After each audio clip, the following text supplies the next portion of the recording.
Hello, my name is Camille Wiseman, and today I will be going over the axial skeleton, starting off with cranial bones. Now, the cranial bones of the skull start with here at the frontal, parietal, and then in the back, the suture marks the occipital, and then we'll also see the temporal is here. Now, the external occipital protuberance is this notch you can kind of see that bumps out of the skull, and that is used as a landmark for EEGs, but it also helps tie to muscles of the occipitalis muscle, the trapezius, the splenius capitis, and the sternocleidomastoid. Now, looking at the external view of this skull, we can see that the TMJ joint, or the temporal mandibular joint, can be found if we lower this. It's kind of right, that long bone in here that attaches, that's a TMJ. And the mastoid process, we can see, is actually back here, this notch right here. Now, the styloid process is hard to see, but behind the bone, you can see that bone sticking out here. That bone sticking out right here where my finger is pointing to. Next is the external acoustic, and it's hidden, but you could see it right here where this hole is, and that's where our ear canal is. The squamous suture is out here. The internal view of the skull is here with the anterior and posterior sides, but the two things we want to look at is the petrous part of the temporal bone, and the temporal bones are here and here on the lateral sides of the skull. And here is where the middle and internal ear cavities lie, and they contain sensory receptors for balance. And then the other is the internal acoustic meatus, which is here in this dark color. It's on both sides. And in these, it hosts the cranial nerves 7 and 8.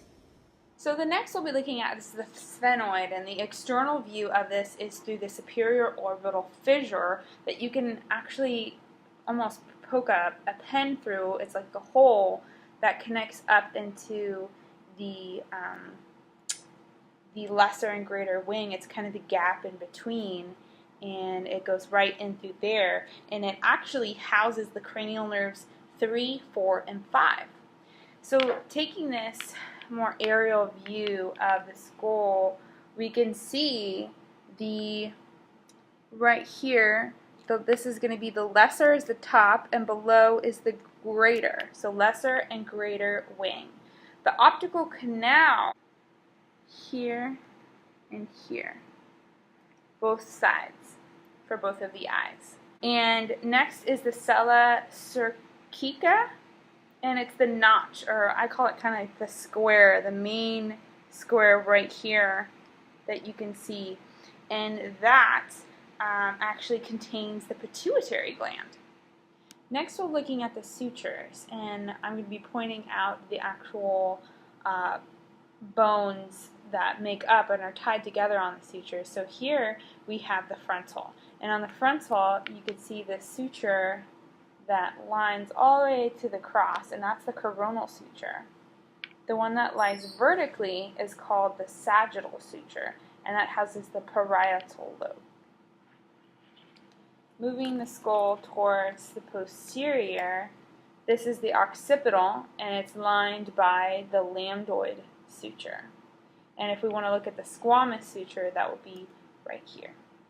Now, the facial bones, starting off with the maxilla and alveolar process. So the maxilla is here. The alveolar process, if you look to the right, is here and below, so above and below the teeth. Now, the nasal is here, this bone here. The zygomatic is going to be this bone here, and this is the cheek, and it connects the temporal and sphenoid bone. So temporal, so kind of this latch, the temporal and sphenoid here, kind of loops around.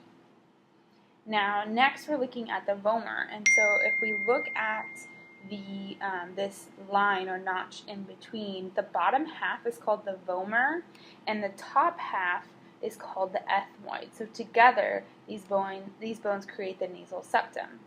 The inferior nasal concha, you can't see too well on the skeleton, but it's on both sides, on the kind of like the lateral inner parts of each side of the nose, and it separates the nasal cavity into bilateral and symmetrical caves. Next, we have the mandible, and that's the jaw. Allows for the movement because of our TMJ joint. But this is the body. So we have the angle here. We have the ramus here, this line here. The mandibular condyle, which if I kind of pull this out a little bit, is here. The front one is called the coronoid process, and this middle kind of like a loop, like a U, is called the mandibular notch. The vertebral column is on the posterior side of the skeleton here, and I'm going to point out the 4 curves of the adult vertebral column. So up here we have the cervical, below that are the 12 thoracic, below that are the lumbar, and there's 5 of them, and then just below that is this sacrum. So through that, at the end of the sacrum, we have what's called the coccyx. So that's the general overview of the spine. Now I'm going to be going more in depth. For the cervical vertebrae, we have 7, thoracic we have 12, lumbar we have 5, sacrum we have 5. And above the cervical, we have what's called the atlas. It's this top, very top first cervical bone. And this bone actually is connected to the skull. It connects the skull to the spine. And it also allows for, you can't really see too well in here, but right to left movement. That the cervical is actually the lightest and the smallest. So let's look at the thoracic.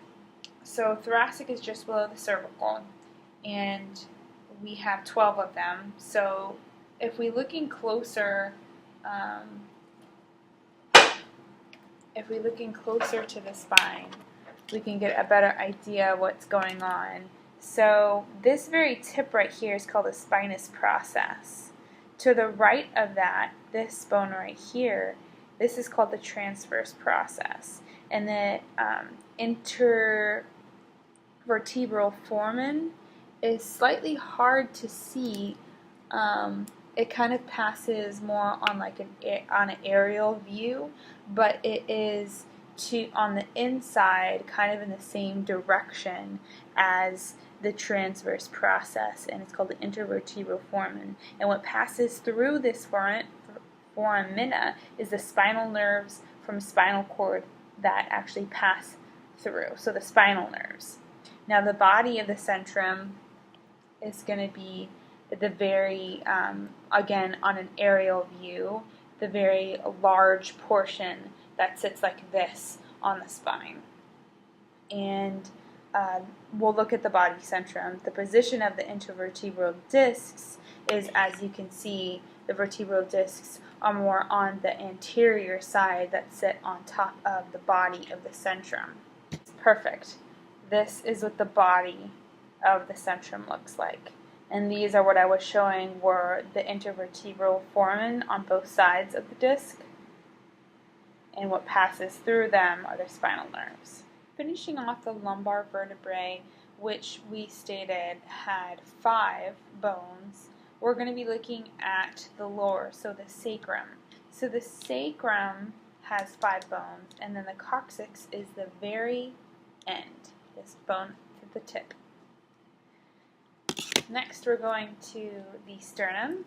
The sternum is this big bone that sits in the middle line of our chest. And at the top, we have what's called the manubrium. And so this is the body here, the manubrium's here. Above that is called the jugular notch, obviously because we have our jugular here, sticks out. And then below, we have what's called the xiphoid process. Now, if we look at the ribs, there's many of them. There are actually 7 true ribs, which are on the top, and then 8 false ribs below, counting the 2 floating ribs at the bottom. So the first 7, 1, 2, 3, 4, 5, 6, 7, those are the true ribs. The false are 1, 2, 3, 4, 5. And that hits our true and false ribs. So the head is actually going to be what's connecting closest to the discs. So the head, and then behind that is the neck, more in the angle of the spine, but it's more in the inner. So head, neck, and then beyond that is the tubercle. So here. So head, neck, tubercle. And what they articulate with the vertebrae is through the superior costal facet sitting on the lateral body of the vertebrae, which we can't see, but this lateral side where the head is notching, there's actually a circular space that attaches the ribs all throughout the spine onto the front part of the spine.